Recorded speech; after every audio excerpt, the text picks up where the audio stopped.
A deadly combination. In Ohio 2014, 2,482 people died from accidental overdose. 1,177 were heroin overdoses and 502 were fentanyl-related overdoses.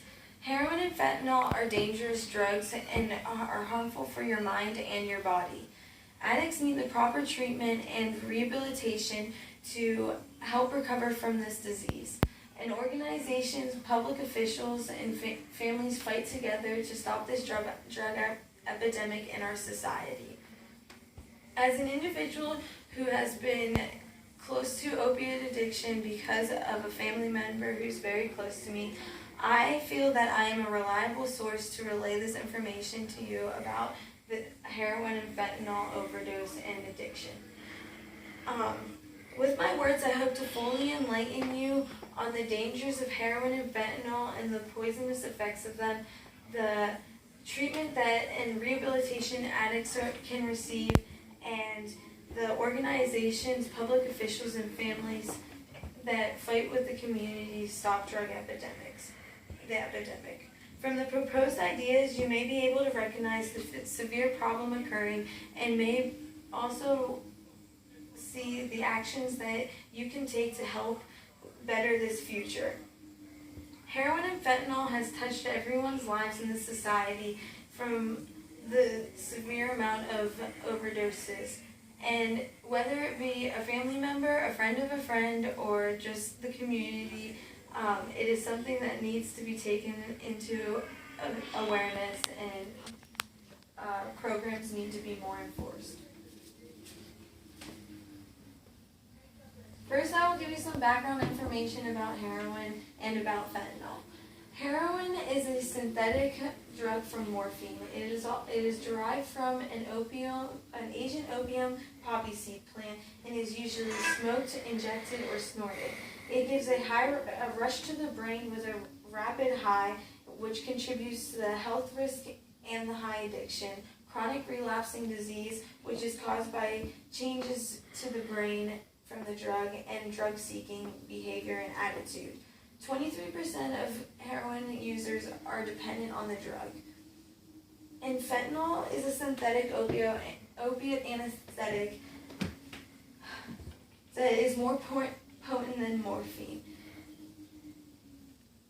It is usually prescribed to patients by their physician for chronic pain and for terminal illness, and also for patients who just received severe surgery. It has been illegally being manufactured and cut into heroin in people's basements and wherever else. And it both cause the same effects to the brain and the body. They both give the feeling of euphoria, sedation, drowsiness, respiratory depression and or rest, addiction, tolerance, nausea, constipation. They have long-term effects of damage to major organs like your heart and lungs and kidneys. They can also have other problems like collapsed veins, infection, liver and kidney disease. Heroin and fentanyl work by binding to the molecule cells known as opioid receptors located on the brainstem and body. It controls automatic processes critical for daily life, like your blood pressure, your breathing, and arousal. They both drive up your dopamine levels in your brain as well, and that affects your reward area center in your brain, which can cause effects as well to your thinking. Secondly, I'll go over the effective treatments and rehabilitations that is provided for addicts.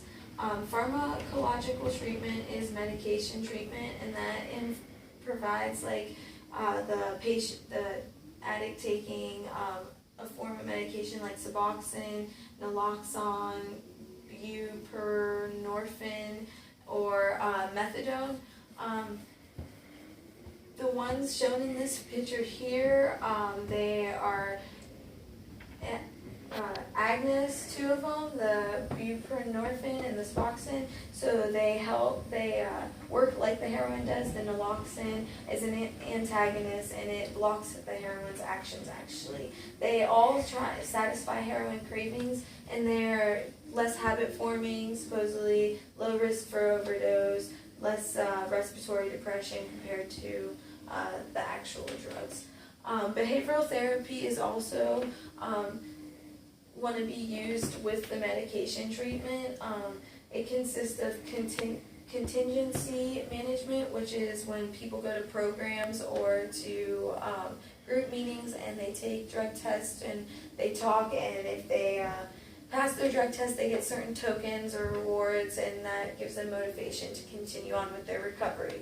That also works with the cognitive behavioral therapy, which works with patients going and increasing personal skills of theirs that can help them deal with coping with life stressors, with dealing with the disease of their addiction. Thirdly, I'll go over rehabilitation centers, and those provide inpatient programs for people that can get help with their withdrawal and can also get help with therapy and starting their recovery process.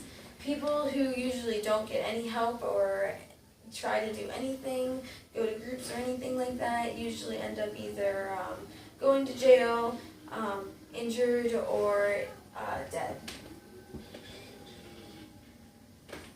The third thing I will inform you about and reveal are organizations, public services, and families and communities that work together to help to stop this epidemic and to develop prevention activities.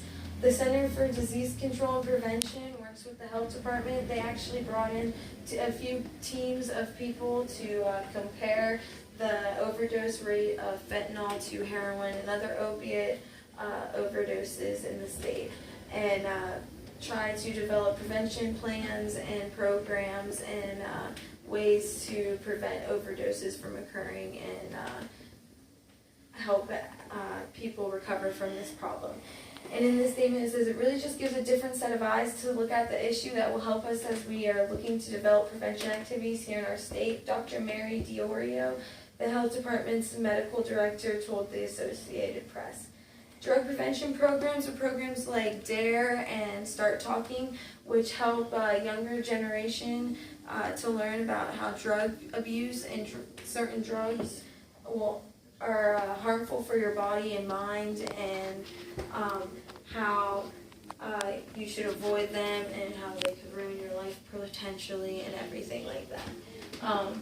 Local and federal law enforcement officials work together, like the FBI and local police work together to bust large drug rings who are bringing in large amounts of fentanyl and heroin, and also help to bust smaller dealers who are distributing the heroin and fentanyl to other people. In this statement it says, today's roundup of suspects is a result of a lengthy investigation and is an excellent example of the cooperation and collaboration between local and federal agencies in the effort to stem the tide of the heroin epidemic. Said in a joint statement by Sheriff Jerry Green from Mahoney County and Youngstown Police Chief Robin Lees. At this point, you are familiar with the background of heroin and fentanyl, and you are also aware of the harmful effects of these poisonous drugs. You are also informed about the treatment and the rehabilitation programs that can be offered to people who are suffering from addiction. You also are now aware of the some organizations and public services that help families and communities stop this epidemic and help their save family members. But what can be done with the information given to you about the heroin and fentanyl epidemic? On this slide you can see fentanyl-related unintentional overdose deaths by age and sex in Ohio in 2014, and you can also see in the second one number of unintentional overdoses involving selected drugs by a year in Ohio from 2000 to 2014. Heroin and fentanyl are poisonous drugs.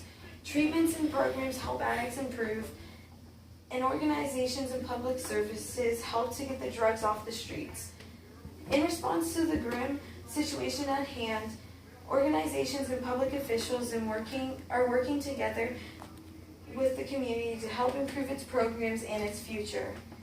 We all have been touched by someone in our lives with this addiction or a form of addiction.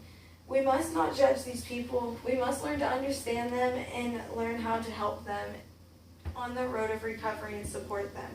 Don't let this deadly combination of heroin and fentanyl destroy and take the lives of any more people in this community. Be informed, inform your family and friends, and don't judge, understand, and help.